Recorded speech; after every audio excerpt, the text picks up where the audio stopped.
ओटैल्जिया यानी कान में दर्द एक लक्षण है जिसके कई कारण हो सकते हैं। कान में दर्द अक्सर हो जाता है, कभी सर्दी में, कभी पानी भर जाने पर या कभी अपने आप। ये दर्द हल्का, चुभने वाला, थ्रॉबिंग यानी धड़कता हुआ या जलन जैसा हो सकता है। किन्हीं को ये दर्द खाना चबाने, बोलने या लेटते समय और ज्यादा महसूस होता है। दोस्तों, क्या आप भी कान में दर्द होने पर किसी लोकल मेडिकल स्टोर में जाकर पेन किलर, एंटीबायोटिक और कोई भी ईयर ड्रॉप लेकर कान में डालने लगते हैं? पेन किलर खाने से भले ही कुछ देर तक दर्द में राहत मिल जाएगा, मगर आप खुद ही सोचिए, बिना डायग्नोसिस के लेने वाली दवा और अंधेरे में चलाया हुआ तीर क्या हमेशा निशाने पर लग सकते हैं? उदाहरण के तौर पर, क्या कान के फंगल इन्फेक्शन मैल ढीला करने वाले ड्रॉप से ठीक हो सकते हैं भला? मैल ढीला करने वाले यानी सेरियोमिनोलाइटिक ड्रॉप्स फंगल इन्फेक्शन को और भी बढ़ा सकते हैं, तो हो सकता है ये दांव उल्टा पड़ जाए। कान की बीमारियों के अलावा कई बार कान में दर्द का असली कारण कान के बाहर किसी और अंग में छुपा होता है, जैसे गला, दांत, जबड़ा या गर्दन। क्योंकि कान और शरीर के कुछ अन्य भागों की संवेदनाएं एक ही तंत्रिका यानी नर्व के माध्यम से मस्तिष्क तक पहुंचती है। जब उन अंगों में कोई समस्या होती है, जैसे टॉन्सिल में सूजन, दांतों में कैविटी, जबड़े या गर्दन के जोड़ में दर्द, तो मस्तिष्क भ्रमित हो जाता है। उसे लगता है कि दर्द कान से आ रहा है, जबकि असली स्रोत कहीं और होता है। इसे हम रिफर्ड ओटैल्जिया कहते हैं। इसीलिए जब भी कान में दर्द की शिकायत हो तो ईएनटी विशेषज्ञ से मिलें, जो सिर्फ कान ही नहीं, गर्दन के ऊपर सभी अंगों की जांच करके दर्द के असली स्रोत तक पहुंचकर सटीक इलाज करते हैं। कान का वह हिस्सा जो कान के पर्दे से बाहर है, उसे हम एक्सटर्नल ईयर कहते हैं और इसके संक्रमण को ओटाइटिस एक्सटर्ना कहा गया है, जिसके कई कारण हो सकते हैं। तैराकी, बारिश या नहाने के बाद अगर कान में पानी फंसा रह जाए तो वहां नमी बनी रहती है। यह नमी बैक्टीरिया और फंगस को पनपने के लिए एक आदर्श वातावरण बना देती है। फंगल इन्फेक्शन आमतौर पर कान के त्वचा के सतह के ऊपर होता है, जिसके कारण कान में भारीपन, खुजली एवं दर्द हो सकता है। ये फंगल इन्फेक्शन सफेद धारीदार कैंडिडा या काले रंग का एस्परजिलस हो सकता है।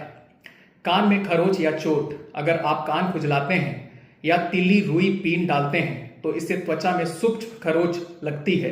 यह खरोच बैक्टीरिया को अंदर घुसने का मौका देती है, जिसके कारण कान में मौजूद छोटे बालों के जड़ों में इन्फेक्शन होने से फोड़ा यानी फ्यूरंकल का रूप ले लेता है। क्योंकि कान के अंदर त्वचा में जगह सघन होती है, तो हल्की सी भी सूजन काफी दर्द पैदा करता है। तुरंत उपचार ना होने पर पस यानी मवाद आने लग सकता है। पीएच का असंतुलन, जरूरत से ज्यादा कान में एंटीबायोटिक ड्रॉप्स, तेल डालने से बाहरी कान की नली का पीएच असंतुलित हो जाता है, जिसके कारण संक्रमण का खतरा बढ़ जाता है। ऐसे लोग जिनकी इम्यूनिटी कमजोर है, जैसे डायबिटीज, शुगर के मरीज, एचआईवी, कैंसर, स्टेरॉयड या इम्यूनोसप्रेसिव दवाएं लेने वाले एवं बुजुर्गों में स्यूडोमोनास के संक्रमण के कारण ओटाइटिस एक्सटर्ना एक गंभीर और जानलेवा रूप ले सकता है, जिसे मैलिग्नेंट ओटाइटिस एक्सटर्ना कहा गया है, जो कि बाहरी कान की त्वचा और हड्डियों, टेम्पोरल बोन, स्कल बेस तक फैल जाता है। यह साधारण ओटाइटिस एक्सटर्ना से अलग होता है, क्योंकि इसमें संक्रमण केवल त्वचा तक ही सीमित नहीं रहता, बल्कि गहरी हड्डियों और नसों तक पहुंच सकता है। बाहरी कान के दर्द के और भी कई कारण हो सकते हैं, जैसे अत्यधिक मैल का जमा होना, कॉन्टैक्ट डर्माटाइटिस, किसी शैम्पू कंडीशनर से एलर्जी, हर्पिस जोस्टर ओटाइकस नामक वायरल संक्रमण, पेरिकॉन्ड्राइटिस यानी कान के कार्टिलेज के परत का इन्फेक्शन। ओटाइटिस एक्सटर्ना के कारण जानने के बाद आइए बचाव यानी प्रिवेंशन के उपाय जानते हैं। नमी से बचाव करें। नहाते या तैरने के बाद कान को सूखे साफ सुथरे कपड़े से पोंछें। कान में पानी चला गया हो तो सिर को झुकाकर धीरे धीरे बाहर निकालें। तैराकी करने वाले लोग क्लोरीनेटेड वाटर से कान को बचाने के लिए 2% एसिटिक एसिड ड्रॉप्स का इस्तेमाल कर सकते हैं। कान में कुछ न डालें।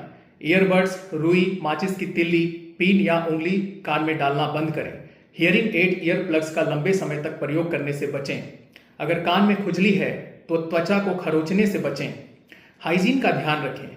ईयरफोन, हेडफोन, तौलिया साफ सुथरा रखें एवं किसी के साथ शेयर ना करें।